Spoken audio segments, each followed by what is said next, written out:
2. Welcome to MMA Fancast. I have a special guest on tonight, Cliff Richards. Welcome, Cliff. Hey, how you doing, boss? You feel comfortable with me taking this off? Well, I appreciate you being safe with COVID, but yeah, I think you could take it off. All right. Appreciate that. All right, yeah. Yeah. You're very health conscious. I appreciate that. We're catching up with you the first time on MMA Fancast to kind of just talk about your journey. You got into MMA probably a little bit later than most people and just took a fight back in Pittsburgh for 247 Fighting Championships in October. I didn't get the chance to catch up with you, but now you've moved across the country. And so I just wanted to kind of hear what got you in to MMA. I think back when you had the fight, you were rocking a pink mohawk, if I remember, and now you're moving on the green. So why don't you just kind of tell us what's going on in your life now and what was it like getting that fight in Pittsburgh? Okay, so I had the pink mohawk, breast cancer awareness month, right? Sure. And then I had red as the team colors for the fight, but now the green, I'm really digging that, you know. Very nice. I was red and green for Christmas, you missed that. So, you know, I grew up wrestling and I love that. Wasn't college bound, so that didn't leave me with a lot of options. So, you know, I tried figuring things out. I dabbled here and there. You know, got my start back probably in, I want to say it was 2011 with my buddy Jack Tolley. He was running TFS out in Bethel Park. And, you know, I was only able to get so involved there because, you know, I ended up getting married, tried doing the family thing, you know, and then I got into the Marine Corps, and that was really important to me. So along the way, I was able to join a gym here or there, but it wasn't until all those things were behind me that I could just start focusing on what I wanted to do. And what that ended up being was, you know, a 32-year-old trying to make his MMA debut. All right. Well, that was the quick recap. Thank you for your service to the country, being in the Marines. And so once you got out of the Marines and you could focus, like you said, directly on training, what gym did you find and kind of what was that like once you started putting focus in to make your debut?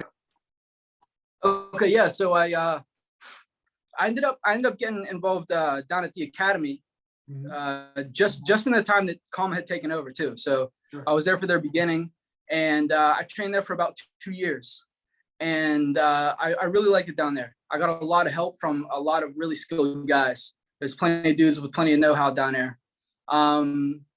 In that time, though, a couple years later, I got in touch with an old buddy, Sean Downs, who I trained with back at TFS. And he had since found a home at PTT, Personal Training Tactics in Carrick. And, you know, I just started showing up, sparring with him, open mat net, and then got to know the head coach, Don Kiker, who is the best coach that I've ever had. And that's no disrespect to anyone else that I ever trained under. I've had plenty of good coaches, but he was the best for me. You know, Don found a way to get the most out of me as a fighter. And what I've seen around is like a lot of gyms will have like a good system. And that might work for a lot of fighters. And I've seen them have a lot of success with that system. But, you know, Don just has a way of knowing his fighters' strengths, getting to know them personally, and knowing how to get the most out of them. So I really like training there. Well, I mean, a great shout out to that coach. And also, like you said, some gyms, some coaches are going to have different tactics, different training methods. I'm glad that was really successful for you. So you ended up getting the finish in the second round. But before we get there, just walk us through sort of everything going into the fight up to the moment where the fight actually started. What was that like for you? Obviously, you've been in pressure situations with Marines and other situations, but what was it like, and wrestling and all that background? What was it like actually getting into the cage for the first time? You're breaking up there for a minute. Can you hear me all right? Oh, yeah, I can hear you. Sorry about the technical difficulty. What was before the fight actually started, what was the nerves like? What was the energy like? What was the crowd like for you? Everything before the first punch was thrown. How was that for you? Well, I want to take it back to a little bit before that because we had a couple reschedules. It got to be frustrating because I think in the end I was in fight camp for like 2 months and it was just becoming to be a lot. You know, it's not a way that you're supposed to train indefinitely. And I knew I was leaving town November 1st. So it was like, am I going to get a fight? We had a couple rescheduled and with a couple different promotions. And I think it was just maybe like 9 days out, I believe. I got a new contract with Damar. And at that point, I didn't care who he was.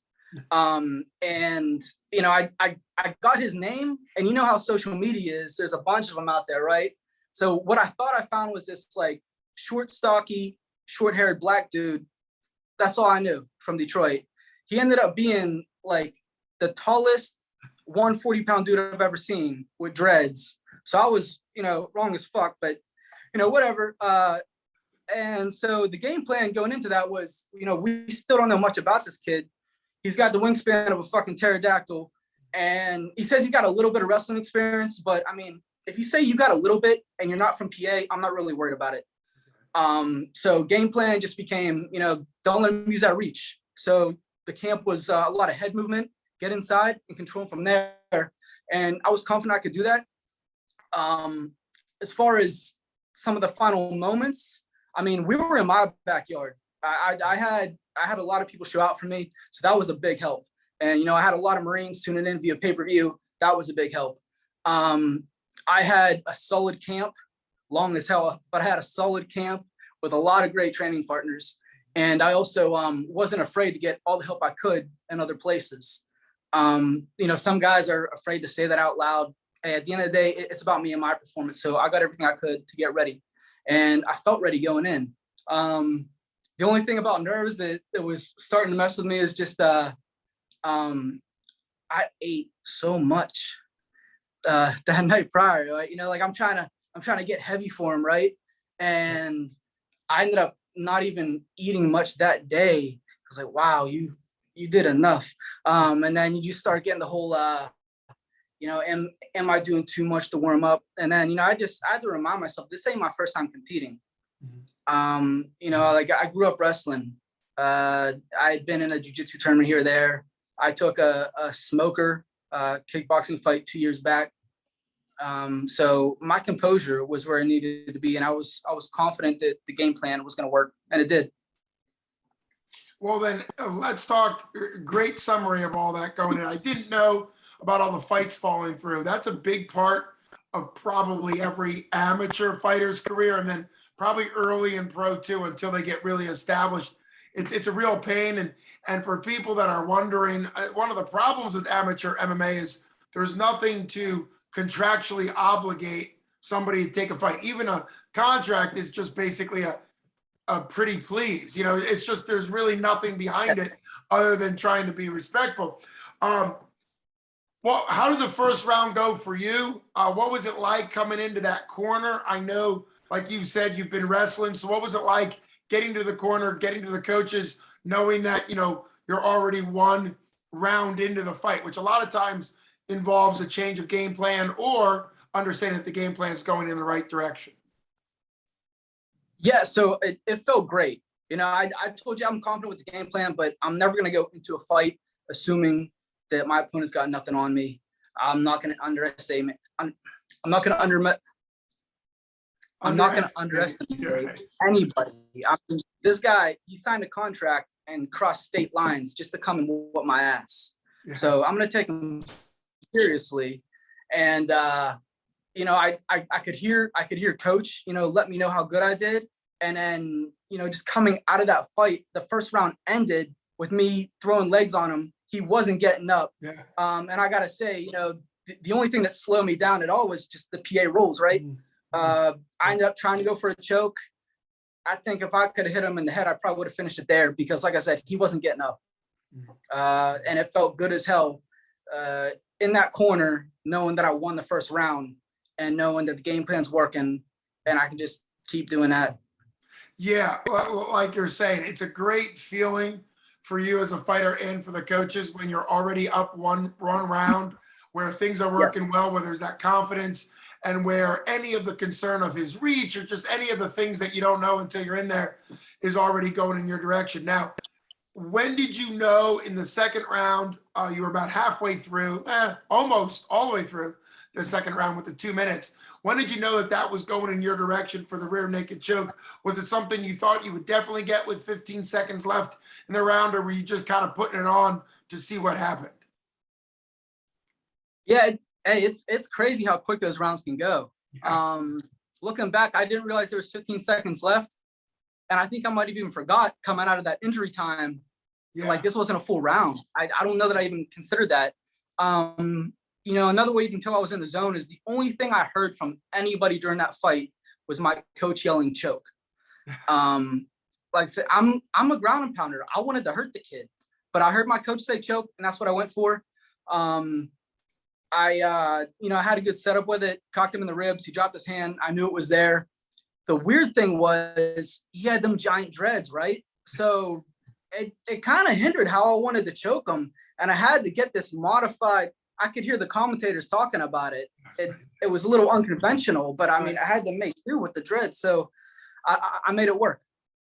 Well, yeah, I was one of the commentators talking about, we called it a modified choke. We weren't quite sure. It's interesting how there's all types of ways to put on chokes. It's listed as a rear naked choke. I remember it being more of a modified, but interesting that his hairstyle influenced that. I know the person's sweatiness, sometimes their bloodiness can make a difference because things are slippery or not. So really great way. You also pointed out how much you could hear your coach. When did you realize that you were that dialed into the coach? Is that something you practiced in the gym, or is that just something that came together live that night?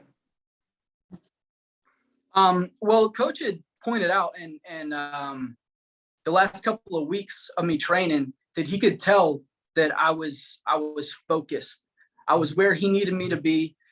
And that definitely boosted, my confidence going into the fight, knowing that I wasn't lacking in any department. And it did that much more for my chemistry with coach. And maybe that's why, the only voice I was going to hear was his. I had a lot of faith in him. Like I said, Don knows how to get the most out of me. And I've seen him do that with other fighters too. Yeah, I mean, that makes a lot of sense. I know it is kind of that connection between the fighters and the coach that matters. What was your overall takeaway and experience of being in Pittsburgh MMA? Even though it was brief, you had a lot of fan support there live. You had the Marines following you on pay-per-view, and you also gave a nice shout out. It was about a week before Veterans Day, so it was really just a great kind of moment for you to thank the Marines watching you. What was it like kind of being involved in Pittsburgh MMA? That moment can never be replaced. I mean, that felt incredible. Doing that in my own hometown, my own friends and family showing out for me. I felt on top of the world. I was in the zone training, but like, it was cool to know that there was people coming. But, as soon as it was over, having my hand raised, hearing my people out there, I mean, that felt incredible. And then coming out, looking at my phone that was blowing the hell up, I was living a dream, man. It felt great. And I got to say that it felt that much better coming from a not great place, because in August, I had really hit a bottom. And I wouldn't have imagined feeling so good just 2 months later. So that did a lot for me. I needed that. Well, I'm glad to hear that it was a good mountaintop or a good experience for you after being at such a low place.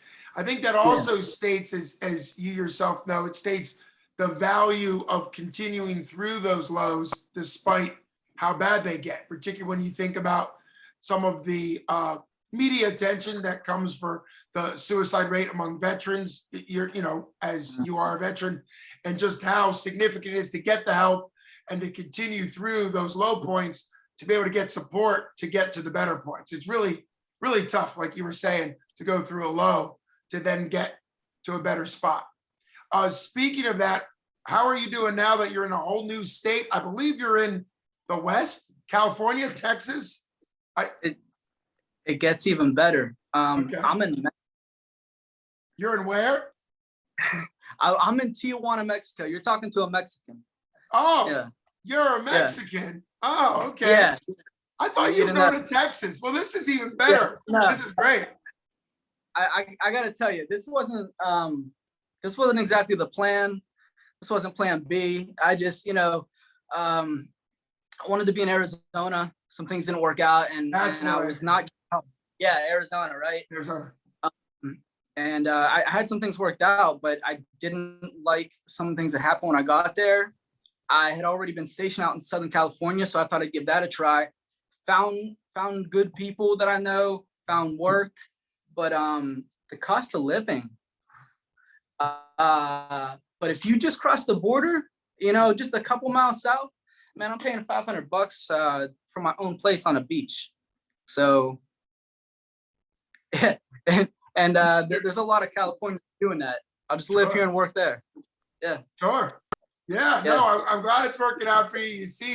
You seem like you were able to make some decisions work even when other things fell through. I thought that's what I had heard, that you were leaving to go to Arizona in October. I'm glad you were able to make it work for you, even though it wasn't originally what you wanted to do. Now, when you say living on the beach, my fiance is tired of hearing of this, but I used to live on a beach off the coast of New Jersey. It's not nearly as fun as being in Mexico, but I bring it up too often and she's tired of hearing it.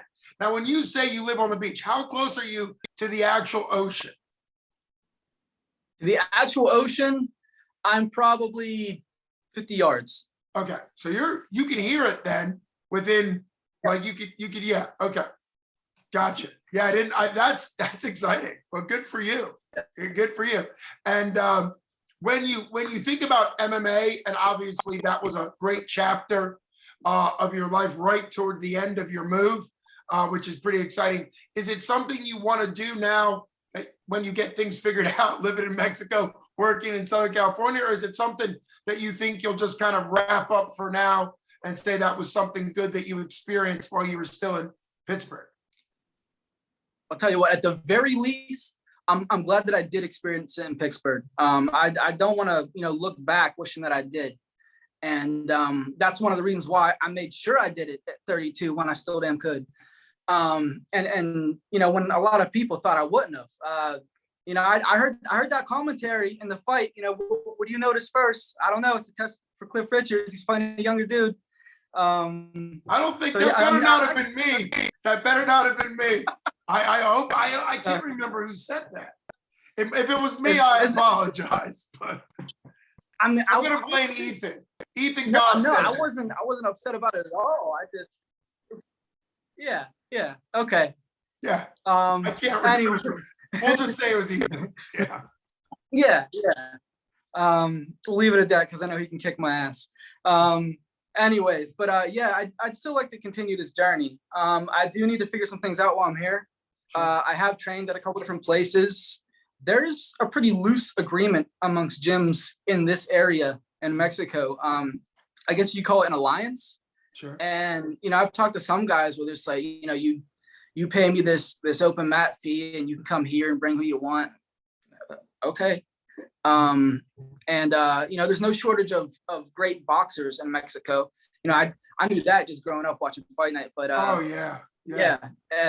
but there's also a great jiu-jitsu scene out here.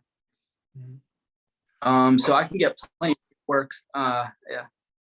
Well, I hope you do well in whatever you do, whether it's MMA when you're down there. If you do get an MMA fight in Mexico or in California while you're out there, let us know so I can have you back on to talk about kind of the differences, how things are different out there. But I'm grateful you're doing well. I'm grateful that you had that experience for 247 in October and got to put on a show for your home crowd and kind of have that experience before you moved. And you're a great example of what MMA can mean, even when it doesn't become somebody's career. We get that idea that, the only people that can have a good time in MMA have to end up as pro MMA fighters, but that's just not the reality of the sport. It's nice that you can connect and have a good time in what you experienced in MMA. And that's why I thought it was cool to have you come on the show. So I appreciate taking time out from Mexico. And I must say, this is my first ever international interview. So I appreciate you for being my first ever international interview. I did interview somebody while he was in Alaska, but he was in Alaska, so that was quite a distance away, but it wasn't international. So I appreciate you being the first international interview. I wish you the best in 2022, and Happy New Year to you, Cliff. Thanks for taking time. Hey, thank you for having me. Hey, if you don't mind, I just want to make sure that you know that a couple of my buddies, and I know you know about Shane Nuttall already. Yes. Him, Tarek Smith, and Twan McRae got some fights coming up in February. If you haven't seen those other two fight, you're missing out. Sometimes I forget how young Tarek is because he's just too good. He's coming off a fight where he just outclassed the kid after bumping up a weight class. So I don't think anybody at 25 is going to touch him in the area. And Tawan, I can still feel those body shots from months ago, man. The kid's lethal. So if you get a chance, watch those guys, talk to them. I'm sure they got plenty to say. I will. I appreciate you talking about them. Are they all from that training? Yes, group they you were all with? fight Okay. inside of personal training tactics. There it and is, care. personal training tactics. And Yeah. Shane Nuttall, I had him on the show. I had Shane on the show before his fight, and he, I would say in a way, showed up big with a big knockout over a fairly well-known Cahill brother. You know, was coming in a lot of hype, and it's rare to see a straight knockout in amateur MMA because you can't do ground and pound. There's no way to sort of follow it up, but he had a nice walk-off KO. And I remember that night, it's always good when you see fighters supporting each other. So I will look them up. I appreciate you giving them some support. And it's important to recognize that, you know, amateur fighters need people to be supporting them, coming to their fights, all that stuff as well. It's not just the big name people. So I appreciate you saying that. You have a good one. Thanks again. Hey, thank you. Take care. You got it. Absolutely.